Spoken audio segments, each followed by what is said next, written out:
Welcome back to Beatlesreaction. I'm Peter. I'm Vicky. Welcome to today's episode, and for today's we're going to have a listener reaction to. It's a video? Yes. Yeah, it's a video entitled Beatles Now and Then. Now and Then is the song that we have ever done it. This is not our first time hearing Now and Then. So it's Beatles Now and Then. The story of their last song televised. I think basically it's just a story of Televised Now and Then song. Maybe the formation of Now and Then song. Okay. Yeah. Oh. Because the last time we also did the making of Now and Then song by the Beatles. Yeah. And we saw how they were having some challenges to make Now and Then. I think that this also is another version of that. Maybe the story about Now and Then Beatles song. Oh, so this we're going to have to watch the one show. The show is called the one show. Yeah, so it's the story of. Yeah, so on the one show they are talking about the story of Now and Then song by the Beatles. Yes, so it's just another version of the story of Now and Then. The making the making of Now and Then song. Okay, let's find out together. This was brought to attention by Dan. So thank you, Dan, for this episode. Thank you for your support, and guys, thank you for jumping in. Explore more with us on this the one show. I'm seeing it written the one show. So welcome here. Let's go. And remember, if you have not checked the other versions, or we did a story of making Now and Then song itself. We did it first. We also did the Now and Then song. Yeah. So if you have not watched the two songs, please go watch, then come and watch this one with us. Hope you enjoy. So let's jump into it. Let's see the one show. Yeah. Hello there and welcome to The One Show, live on BBC One and iPlayer with Ronan Keating and Alex Jones, and we have a very special One Show tonight. We've even extended it because we've got something extraordinary to show you. 2 words, the Beatles. We'll tell you all about it in a moment. Thank you, Matt. Now on to that something special we promised. We have a film coming up from Sir Paulmccartney, but not just any film. It features all the Beatles. Yes, you heard that right. It tells the story of how they've made their new and last ever Beatles song called Now and Then. Oh, so it's just maybe the story of the making of Now and Then song. Yeah, but you see, it's from Paul, from Paul McCartney, a film. Yeah. Let's find out. Now, you will be the first people in the world to see it, and it's a very, very emotional watch. You'll need to have a box of tissues at the ready. Our very own Lauren, who sung with Sir Paul McCartney, will be here to talk all about tonight's massive moment in musical history. And also sharing their reactions to the return of Beatlemania are Grammy and Emmy award-winning record producer Giles Martin, who produced the new single and is following in the footsteps of his father, George, who was known as the fifth Beatle. Now, in a moment, you're going to be the first in the world to see a very special film. I've got goosebumps. And me. From Sir Paul McCartney and the Beatles about how their newest and last ever song came about. There's no denying this is huge. Yes, but first, Lauren's here to tell us why this Beatles track has already been making headlines all around the world. Yes, Al, this isn't just a huge moment for music fans, it's a huge moment full stop. Now, you'd be hard-pushed to find anyone who hasn't heard of the Beatles. The Fab Four have been woven into our collective culture since they first arrived on the scene over 60 years ago. Oh, yeah. In 1962, that famous final lineup of John, Paul, George and Ringo came together as the Beatles. And it was here at Abbey Road that they recorded their debut single. Oh, their first song. The first of many records made here that would earn their place not just in music, but Abbey in Road history. Studios. Yeah, that's After less than a decade, the Beatles had gone their separate ways. And in 1980, John was tragically shot and killed in New York.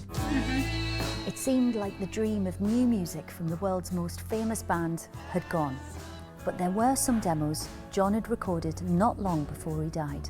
2 were released in the 90s, and only now is the 3rd and final track being shared. And there's a buzz of excitement all over the world. Thebeatles の新曲が John Lennon's voice taken from In an old China. demo tape. The final Beatles record. Wow, it was all over the headline. Yeah. So brace yourself, people. We are going in. And who better to introduce a film about the Beatles than a Beatle? Over to you, Sir Paul. Hi there, Paul McCartney here. I'd like to show you a short film that tells the story of how me, John, George and Ringo came together to record our last song. Oh. It's a single called Now and Then. We hope you enjoy it. Oh, okay. I do. Wait. Take one, silent turnover. You ready, Ringo? Come on, we're doing it. We're on. 1, 2, 3, start! Which key is it in, really? Ringo. George is tuned up. Oh, wait there. John. I'm ready to sing for the world. I hope we pass the audition. What chords are we going? What did it sound like with the bass doing a funny thing? Keep that one. Mark it fab. Making good music in a band is all about chemistry. The way our 4 very different personalities combined in the Beatles was something very special. When we lost John, we knew that it was really over. But in 1994, amazingly, an interesting opportunity arose. We could make more music together. If we were to do something, the three of So us, there are 3 as of them interesting now. as it may be, to have John in it is the obvious thing. I was talking to Yoko, and she said, I think I've got a tape of John. We were pretty excited. A new John song. Amazing. To hear John's voice, that's the thing that we should cherish. And I'm sure he would have really enjoyed that opportunity to be with us again. True. We could use John Okay. and try and... Sorry, I think at that moment, remember, they had broken up, so everyone was just on their separate ways. But John, the 2 tapes from John, they have said 2, but we were told there were 3. 2 tapes from John now reconnected them to make another music again together. But now the 3 of them. But I've heard something different. Ringo, George is the one who was telling us in 1995, they had a chance to do music together again, but they were 3, so they called, remind me the name, they called Yoko, and she said, I think I might have some tapes of John. Yeah, but in this version, but the other version we did in the making, they were like Yoko, I don't know, reached out, yeah. So this one is kind of different. Yeah, I'm just taking it a little bit back. Have a listen. Huh? To have John in it is the obvious thing. Interesting. If we were to do something, the 3 of us, as interesting as it may be, to have John in it is the obvious thing. I was talking to Yoko, and she said, I think I've got a tape of... I was talking to Yoko. Yeah, that was told to Yoko, the idea of them doing something and having some John's vocal on it. So maybe after she got that information, now he called or something. She called. Yeah, they reached, that was told to Yoko, the information. You see, she's on phone call, and then she told them that she had some recordings. John. We were pretty excited. A new John song. Amazing. Yeah. To hear John's voice, that's the thing that we should cherish. And I'm sure he would have really enjoyed that opportunity to be with us again. We could use John and try and make a record. It was the closest we'll ever come to having him back in the room. They are thinking of now, maybe this is their first project, using John now to make a album or a record, yeah.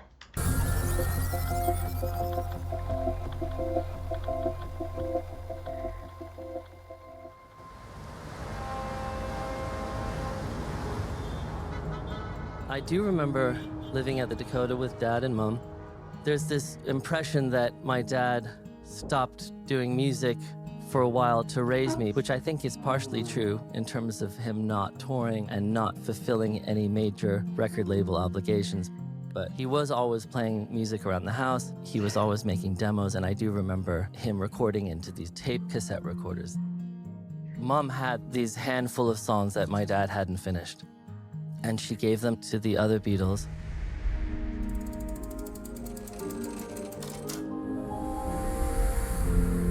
George and Ringo came down to my studio. Nice day. Oh, fabulous day, look. We listened to the track. There's John in his apartment in New York City, banging away at his piano, doing a little demo. Is it something we shouldn't do? Every time I thought like that, I thought, wait a minute. Let's say I had a chance to ask John, hey, John, would you like us to finish this last song of yours? Of course, I'm telling yes. you, I know the answer would have been, yeah. He would have loved that. Yeah.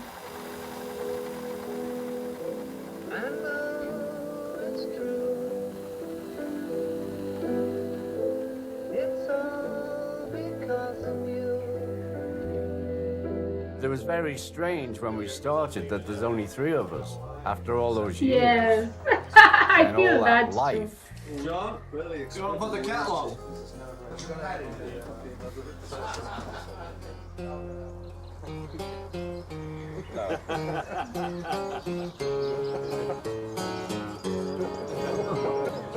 We did Freeze a Bird and Real Love, and we got a little bit of time left to do Now and Then.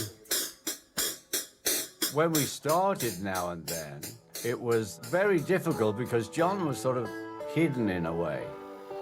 In John's demo tape, the piano was a little hard to hear. And in those days, of course, we didn't have the technology to do the separation.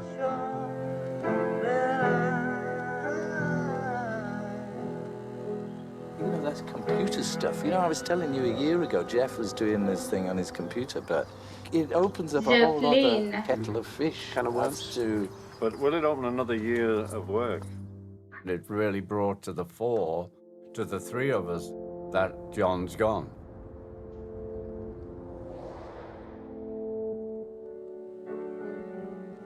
Every time we wanted a little bit more of John's voice, this piano came through and clouded the picture. I think we kind of ran out of steam a bit and time, and it was like, well, I don't know, maybe we'll leave this one.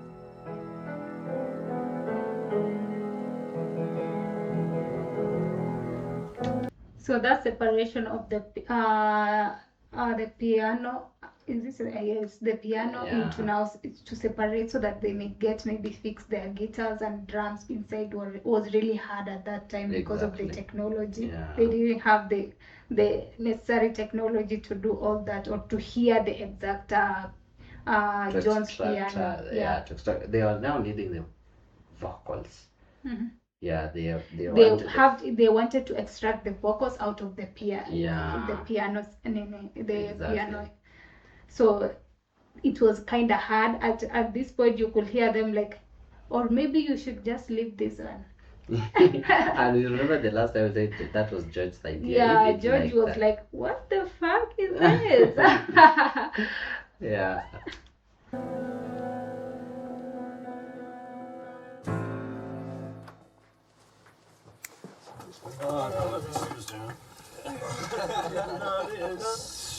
Okay, see you next week. Next year. Now and Then just kind of languished in a cupboard. Oh. And then in 2001, we lost George, which kind of took the wind out of our sails. Oh. Okay. It took almost a quarter of a century for us to wait until the right moment to tackle Now and Then again. That's 11 years. With the technology that Peter Jackson and his team had worked out during the Get Back movie, he'd been able to separate off certain instruments and voices. During the course of Get Back, we were paying a lot of attention to the technical restoration. That ultimately led us to develop a technology which allows us to take any soundtrack and split all the different components into separate tracks based on machine learning. Peter Jackson has the Mal machine, which can just lift anything. How are you this morning? We thought, well, we better send John's voice to them off the original cassette. My dad would have loved that because he was never shy to experiment with recording technology. I think it's really beautiful. They said, this is the sound of John's voice. A few seconds later, or however long it took, and there it was, John's voice, crystal clear. Wow. I know it's true. Without the beats. Yeah. It's all because of you. Wow. And if I make it through, it's all because of you. Since Peter took John off and gave him his own track, it's like John's there, you know, it's far out. So in the mix, we could lift John's voice without lifting the piano, which had always been one of the problems. Now we could mix it and make a proper record of it.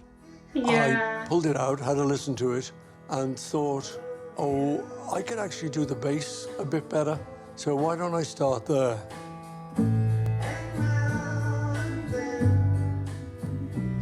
Paul blending called me up well. and said he'd like to work on Now and Then. What do you think? I think it's great. So he put the bass on, he sent the files to me, I put the drums on. Okay. So the two of them managed to add something on it. The drums and the bass. It really brought it on, you know, and so now we had a track that was really starting to cook. Yeah. I've been vaguely thinking strings might be a good thing. The Beatles did lots of string things, you know, Strawberry Fields, Yesterday, I'm the Walrus. We wanted to go to Capitol Studios because that had been EMI and it was sort of Beatley. Giles worked up an arrangement like Giles's dad would have done in the old days.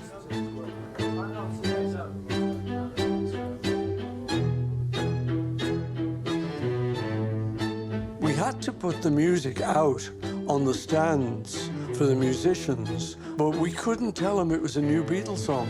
It was all a bit hush-hush. We pretended it was just something of mine. That's a crazy one. That like they didn't tell the crew like they are going to release a Beatles song. No? They just gather them, let's do something.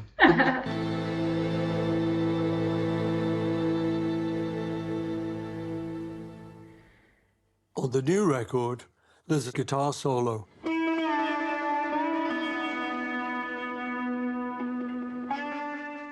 We had kept George's guitar parts from '95.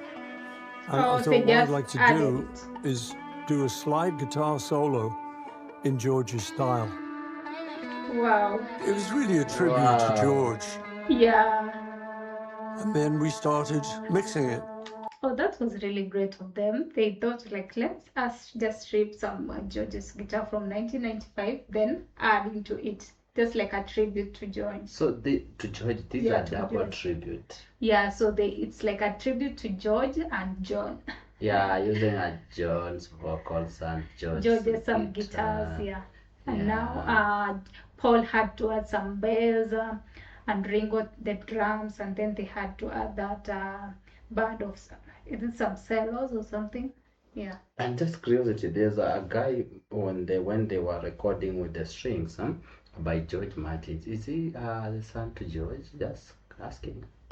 I don't know. Wow, this is it. Now it's a Beatle record. 1, 2. It's there. It was incredibly touching to hear them working together after all the years that my dad had been gone. Yeah, you see, and my dad had been gone. There's a focus from our son, I think. Is it George? George or son or John's? Oh. Yeah.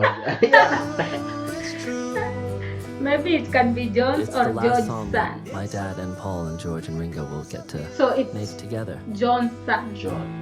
Maybe Julian.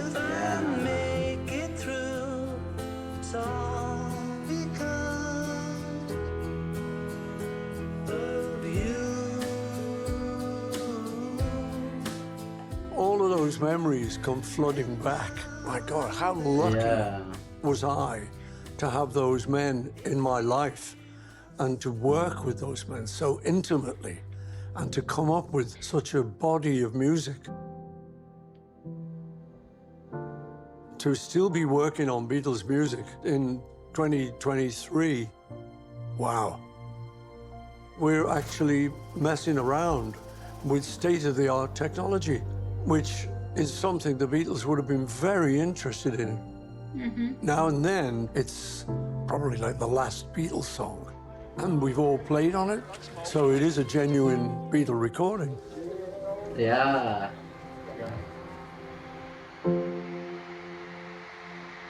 But it's so sad they were not all together. Wow. That's incredibly emotional to watch again. It is. Yeah, before they comment, I like to echo them because for me, even just watching is so heavy to handle. What about them? Yeah. Yeah, having the memories, and remember, you lost now 2 of your Yeah, now you colleagues. feel like it's more lonelier because like 2 people are not there, you're working like 2 of you, so it's become more, you feel like the space is so empty. And but they had to just do it for like, it's just like a tribute to the 2 of them. Yeah, and I like their version because with others, they could just do them on themselves, maybe involve the others in mentioning and so. But for them, they're using the others' art without them. They wanted to just capture that voice. Yeah, exactly. Extract that voice exactly. So they are including them even though they are not there. Yes. Oh, that's a great tribute. Yeah. Joining Lauren now to give their reaction is the man who produced the track, Giles Martin, and lifelong Beatles fan, John Bishop.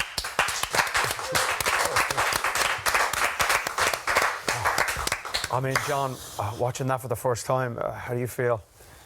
Well, when I got asked to come on and he said it's a new Beatles track and there's a film, do you want to see the film beforehand? I said, no, I'll try and watch it live. I wish I'd watched it beforehand because we were all getting caught by that. And I think also it sort of plays into the fact that I've lost people this year and you get an answer machine message and you hear the voice again and that gets you. And then when John's voice was isolated there, to imagine working with that and Paul's taking George's music and build something. You know what it's like. The bond that you have in a band is a unique thing. I feel like to be able to have this. I feel like George really did a lot. He was really, not George, Paul was really pushing hard to make sure he accomplished everything. Like, he didn't lose hope. Even the 1995, it failed, but he was like, let's do it again now that we have all the technology and all this.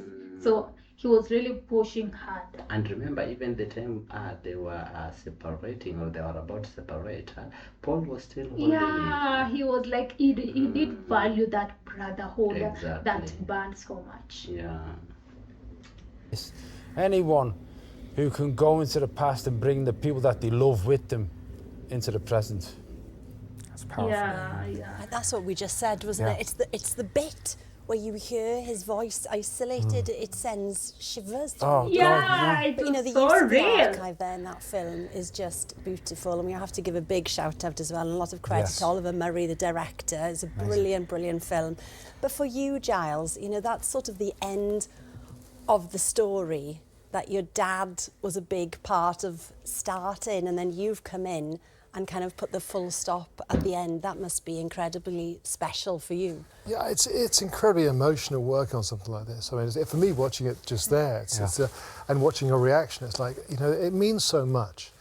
And music means so much. And for me, my father, you know, even watching him back, I worked on the Get Back project, and seeing him and realising he's actually younger than I am now. Oh, so... You know, and now and then.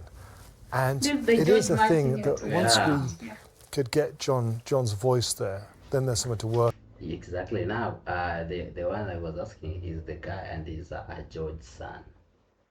Okay. Yeah. Oh, wow. Work on. And sound and people's voices evoke so many memories, and they bring us back and they bring us forward. But the whole thing is that it's the soul that comes with it that means so much to us. Well, we should say that you can hear the song in its entirety for the first time on Scott Mills's show tomorrow on BBC Radio 2 at 2 p.m.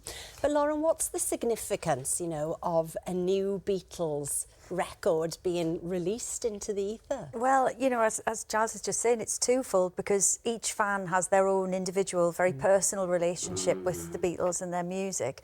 But then collectively, they're part of our story as a country, as a culture. I mean, it's not just about music, it's about who we are as modern Britain. You know, when we tell that story, we often use the Beatles to do it. And I just think the title is uncanny, you know, Now and Then, because it's one of the greatest stories of the past century. And it is timeless. And the title reflects that. You know, this is the final page in that story. You can't tell a story properly until you know how it ends. And now we have the ending. Oh, it's a wonderful ending. Giles, your dad, George, was often referred to as the fifth Beatle, and he produced so many albums with the band, but he was also an innovator. He pushed the envelope. What would he make? But I think now his father is not Georgeharrison. Yeah. He's the other referred to as the fifth Beatle. I think he's one who pushed that making of Now and Then Now, and he was always maybe there with the Beatles. I don't know, the manager or something. Okay. Something like that, yeah. Of a recording like this? I loved it. Yeah. I worked with him when Freeze About in Real Love, we did a song together called Grow Old With Me, which is a John song from the same cassettes. And so I have experience of working with him on this material. You know, the band, actually, as you said, the boys used to push him with technology. They didn't believe there was any walls to anything they did. And that's the thing. It's not, we should never listen to technology. We should listen to music and songs. But if we can get people to fall in love with songs by you know, helping with technology, that's great. I mean, John would say to my dad, you know, I want to sound like I'm a Himalayan monk singing on a rooftop. You know, they go, okay, how'd you do that? And what technology do we use? That's the thing. That's the. He used to say to me, audio is like putty in your hands. You can do whatever you want with it now. I wish I had that. And that's how he was. And, you know, he always looked forward. And I think it's such a joy, this, isn't it? I mean, it's very emotional, and I'm sure people at home are going to be feeling that. But also, what does this mean, John, as a fan to have, you know, another Beatles song, a new Beatles song added to the canon? Well, it's not as if the Beatles have ever lost their place. Everybody's got a Beatle track. They pop up every now and again. But I think the other thing is, Paul particularly is still there. You know, there's hundreds of thousands of people were like me, stood in a field watching him at Glastonbury. This is not somebody doing a retrospective whose career's gone and he's trying to grab onto former glories. This is someone who's evolved in music and has now brought us a gift from the past. And I think there'll be a lot of fans who are a bit like me, who are a bit taken away from it. What got me there was when they isolated John's voice. Just in this studio, you could hear everyone's breath leave. And I think for many fans, it'll just feel so special, particularly because of the way he was taken. But that's the thing. This doesn't stem from, you know, we're talking about it now, but it stems from Paul being at home and realising he has this opportunity to work with John again. His best friend, you know, they were best friends. And then when we work on the track, he would say, like, listen to George's guitar part, in the string parts, listen to what George is doing. We have to respect what George is doing here. And they were a band, and, you know, you said my dad's the fifth Beatle. He wasn't. There were four Beatles. You know, and he was, and you really got the sense that all the time. That's just, it becomes this, and we start talking about, really it's just Paul working with his best friend, Ringo working with the best friends, and that's it. But to have that strength of character and the focus, because the emotions that Paul has been through over the years and his relationship with John and all of that stuff, and then to be there and to be able to send the track to Ringo and still connect, it must have been, I have no idea what they must have felt like. Everybody who's lost somebody would love to have them back for a fleeting moment. To have them back and then give a gift to the world with them is fantastic. Incredible. Now, we are going to bring in somebody else, right, into this chat. So in the film there, we saw the orchestra. And at the front was a man with a name tag. There he is. That's Charlie Bisharat there. Now we set up so that Charlie could watch that film along with us from his home in California. And up to that point, he didn't know for sure he was playing on the last ever Beatles song. Now, we were watching him. Do you remember when Paul said that we didn't tell them that this is a Beatles song? We were like, let's do something. So I don't know how he feels about Watch it, and he barely blinked. He was so engrossed. So we're going to go live to Charlie now, over 5,000 miles away in California. Charlie, welcome to the One Show. We watched you there, watching that film along with everybody at home, holding your breath nearly. You were so engrossed. But what does it feel like to know that you played on the last ever Beatles single? Oh, it's absolutely epic to be part of this and to know. We didn't know at the time what it was. And many times we work on projects, they don't come out or they come out years later or something. And I actually had looked for this song many times online and I thought, whatever happened to that? It never released. It was a year and a half ago that we recorded the strings for it. All right. Now, we should say you've played on many impressive soundtracks like Titanic and La La Land and Spider-Man. It must be amazing to add a Beatles song to your repertoire. Oh, absolutely. That's the cherry on the cake for sure. I mean, we have been very fortunate to work on projects with John Williams and lots of amazing records. But I have to say, being part of this is more than epic. It's like a lifelong dream. Brilliant. Charlie, thank you so much. And we're so pleased that we could share that with you. You can hear Charlie and the Beatles on the new single, Now and Then, in its full glory on Scott Mills's show on Radio 2 tomorrow at 2 p.m. People are going to be a mess at home, like we are all in the studio. Jules says, wow is the only word needed. I'm weeping. Beautiful. Absolutely. Look, if brilliant. you want more of the Beatles, there's a special night celebrating the Beatles on BBC Two and iPlayer this Saturday. Yes, something else available on iPlayer is another opportunity to see John Bishop back in the TARDIS. Yes, the Whoniverse dropped on iPlayer today, featuring over 600 episodes of Doctor Who, all with subtitles, audio descriptions and sign language for the very first time. Plus, some of your favourite spin-offs and behind-the-scenes interviews, so you can become a Time Lord and relive some of the iconic episodes in the Doctor's 60-year history. There you go. Well, thanks to all of our guests tonight, Lauren Giles and John, and of course Maggie and Matt. Roman and I will be back tomorrow with Stuart Broad and Louis Theroux. Have a lovely evening. We'll see you then. See you then. Bye-bye. All right, thank you. Ooh. This is just amazing and a timeless show, a timeless feeling from Paul. And also, I can't have the exact word to just describe Paul's heart because... Yeah, he's so... he really wanted to make sure the dream of John is fulfilled. And he really pushed hard. He didn't lose up. Like, wow, that really shows how much he really valued them. He really cared for them. He really had good intentions for all of them. Yeah, exactly. These are very cool one. And remember, just he has been pending since '95. It came to 2000s, early 2000. Then 20 years later, on 2000s, 2022 or something. 23, he found that there is someone who can separate these. He didn't blink. He just sent it immediately and started doing some bass guitars. And then sent to Ringo. Ringo did, and then they were talking about EMI. I don't know, studios or something. They went and did the whole thing with the band. And they didn't leave George behind. They found one of his favorite, and they to fix it. You have heard that when they were really fixing George, he didn't want anyone to change. Say that respect what George did. Yeah, that's great. Just to pay a tribute, and that was really great. Yeah. Oh, this is amazing. So emotional. Like it's timeless. For me, it's feeling like it has just happened now. Yeah. So I can imagine how they were really feeling when recording and all that. They were really feeling like that this is so, like, it's so sad they couldn't finish or release the last single when there were 4 of them, but at least they just fulfilled by continuing with the rest of the band members' work. Yeah, thank you, Dan, for this episode. Thank you guys for watching. Thank you for putting us on the right track, because now we have a full set. Like the other guys say that it's better to know how it started and how it ended. Oh, thank you for watching, guys. Share your thoughts, maybe a better understanding, your views. And something that maybe we've forgotten about it, and we will appreciate. We are out. Bye-bye. See you on our next one.